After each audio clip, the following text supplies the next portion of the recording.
साथियों, आत्मनिर्भर भारत अभियान के तहत देश का लक्ष्य भारत को अपने दम पर दुनिया की बड़ी सैन्य ताकत बनाने का है। भारत में आधुनिक सैन्य इंडस्ट्री के विकास का है। पिछले 7 वर्षों में देश ने मेक इन इंडिया के मंत्र के साथ अपने इस संकल्प को आगे बढ़ाने का काम किया है। आज देश के डिफेंस सेक्टर में जितनी ट्रांसपेरेंसी है, ट्रस्ट है और टेक्नोलॉजी ड्रिवन अप्रोच है, उतनी पहले कभी नहीं थी। कि जन साहब पहले तो ये बताएं कि ये जब से नरेंद्र मोदी साहब की हुकूमत आई है, ये महसूस किया जा रहा है, वैसे रूटीन में भी था, ये पिछले 10 सालों में एक रिकॉर्ड है कि इंडिया दुनिया का सबसे बड़ा आर्म्स इंपोर्टर था, लेकिन अभी कुछ ये महसूस किया जा रहा है कि इंडिया बड़ा मैसिवली जो है वो मिलिट्री हार्डवेयर खरीद रहा है। इसकी क्या वजह है? इंडिया को क्या जो अमेरिका के साथ क्वाड पार्टनरशिप की वजह से अमेरिका समझता है कि ये जरूरी है, या माजी में ही आपके ख्याल में ये था कि चीन का मुकाबला करना है तो ये जरूरी है, या फिर नरेंद्र मोदी साहब फौज के ऊपर बहुत ज्यादा इन्वेस्टमेंट कर रहे हैं ताकि वो आर्मी को जीत सकें, आर्मी को, एयरफोर्स को, नेवी को जीत सकें? आपकी नजर में what is so much important to invest on the military hardware sir? देखो कमर, ये हमें ऐसे देखना पड़ेगा कि 10 साल में हमारा जो थ्रेट परसेप्शन है वो बहुत बड़ा है, और सबसे ज्यादा थ्रेट परसेप्शन बड़ा है चीन की तरफ से। जैसा आपको पता, भारत और चीन के रिलेशनों में काफी जो एक प्रकार से ठंड आई है, जिस प्रकार से चीन लद्दाख के एरिया में आ गया है अप्रैल 2020 में, और इसके बाद जो सारी की सारी जो स्थिति चेंज हुई है वहां से ज्यादा इंपॉर्टेंट है। और साथ में भारत का जो प्रॉब्लम है वेस्टर्न साइड में पाकिस्तान के साथ, क्योंकि एक तो पाकिस्तान टेररिज्म में पूरा जोर दे रहा है, वहां से लश्कर तौबा और जैसे मोहम्मद जैसे आतंकवादी भेजता है, और साथ में पाकिस्तान जो को भी बहुत मदद मिली है अपने जो मिलिट्री हार्डवेयर जो मिल रहे हैं उसको चीन से। जिस प्रकार से अभी आपको पता है कि सबसे लार्जेस्ट जो शिप है और मोस्ट मॉडर्न तुगेल, वो भी चीन ने पाकिस्तान को दिया है, और चीन ने ड्रोन्स दिए हैं, चीन ने JF-17 जैसे एयरक्राफ्ट है। तो एक तो चीन बहुत ही अपने आप को मॉडर्नाइज कर रहा है, और जो चीन आज मुकाबला करने की कोशिश कर रहा है अमेरिका से, और वो इंडो पैसिफिक में भी, साउथ चाइना सी में भी, और भारत के बॉर्डर के साथ भी उसने एक तो अपने हथियारों को बहुत मॉडर्न बनाया है, और दूसरा उसने जमावड़ा बढ़ाया है। ऐसे में भारत को जो थ्रेट है वो बहुत लार्ज है चाइना से भी, और भारत को थ्रेट है पाकिस्तान की तरफ से भी, जो पाकिस्तान को चीन उकसा रहा है, और चीन पाकिस्तान को ज्यादा से ज्यादा आधुनिक हथियार दे रहा है। तो भारत को हर थ्रेट परसेप्शन को देखते हुए ये जो हथियार वगैरह है, ये कोई इंपॉर्टेंट ऐसा कुछ नहीं है कि हमने अपना जो बजट है उसको बढ़ाया हो। हमारा जितना बजट था 2.5% GDP का, उसके करीब ही चल रहे हैं हम। और मगर फर्क आया है 2 बातों में।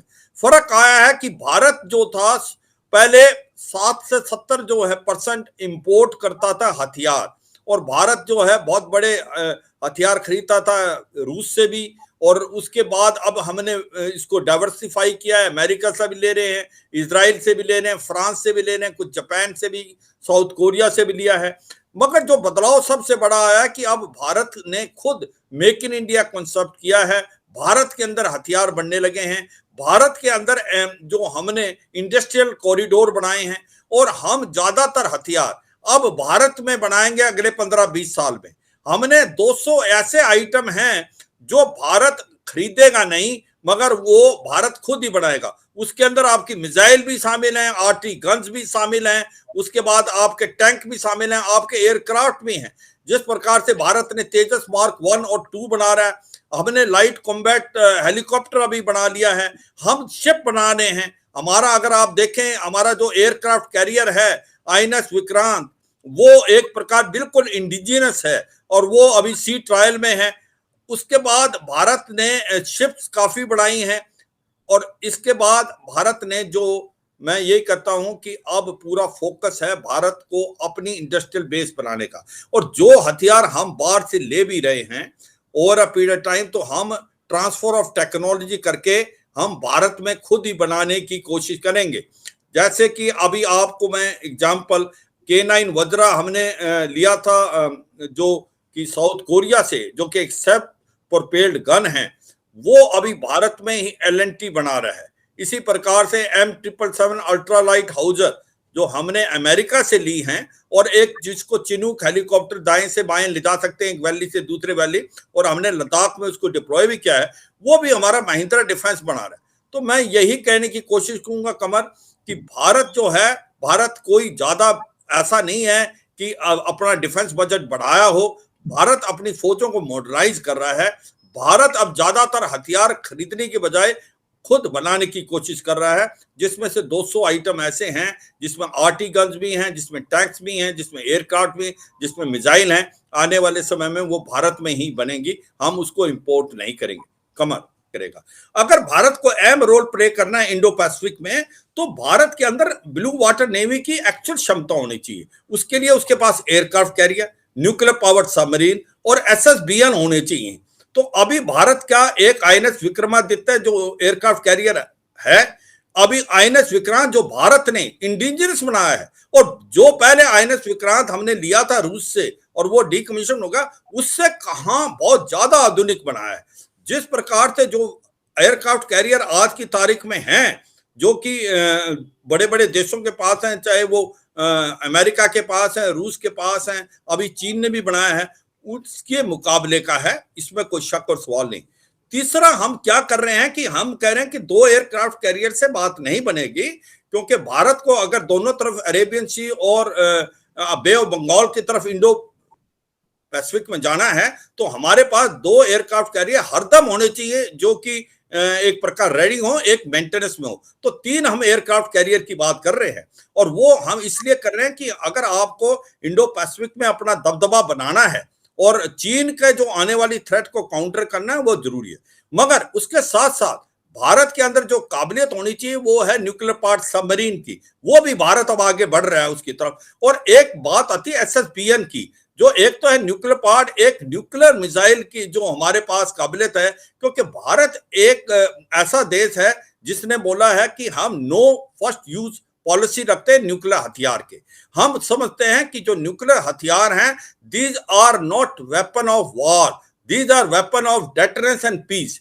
मगर हमारे पास, हमने डिक्लेयर किया कि हम नो फर्स्ट यूज पॉलिसी है भारत की, मगर इसका मतलब ये नहीं कि हम अपने को बचाने के लिए हमारे पास हथियार नहीं है। हमारे पास क्रेडिबल डेटरेंस के लिए प्लस सेकंड स्ट्राइक कैपेबिलिटी की काबिलियत है, और वो सेकंड स्ट्राइक कैपेबिलिटी की काबिलियत कुछ एक देशों में ही है, 3, 4, 5 देशों में। उसका मतलब कि भारत की जो न्यूक्लियर हथियार को छोड़ने की, लैंड से भी छोड़ सकते हैं, हवा से भी छोड़ सकते हैं, और वो सबमरीन से भी छोड़ सकते हैं, और शिप से भी छोड़।